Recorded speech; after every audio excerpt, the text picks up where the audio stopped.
Hi friends, Sunday சமையல் எங்கள் வீட்டில் என்னென்னு பார்க்கலாமா? இந்த வீக் ஊர்லேருந்து அம்மா அப்பா வந்திருந்தாங்க. ஸோ நாட்டுக்கோழி ப்ளஸ் ஃபிஷ்ஷு அப்புறம் குடல் தான் எடுத்திருந்தோம். என் பெரிய பையனுக்கு வாயில் கொஞ்சம் புண்ணாக இருந்துச்சு. ஸோ குடல் குழம்பு செஞ்சு கொடுத்தா வாய் புண்ணெல்லாம் சரியாகும் அப்படின்ட்டு அம்மா குடல் எடுத்துகிட்டு வர சொல்லியிருந்தாங்க.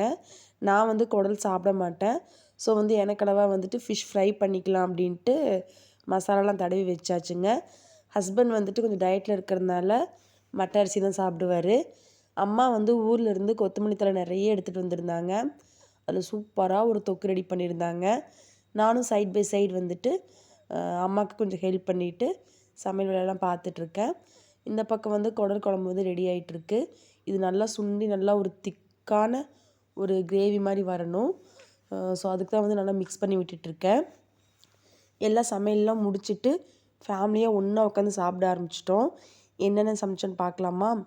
ஒயிட் ரைஸ், ஹஸ்பண்டுக்கு மட்டை ரைஸ், அதுக்கப்புறம் ரோகு மீனில் மீன் குழம்பு, நாட்டுக்கோழி தண்ணி குழம்பு, ரசம், அதுக்கப்புறம் குடல் கிரேவி. எந்தளவுக்கு திக்காக வந்திருக்கு பாருங்கள். அதுக்கப்புறம் எனக்கு லைட்டாக ஃபிஷ் ஃப்ரை பண்ணி எடுத்தாச்சு. பாய்.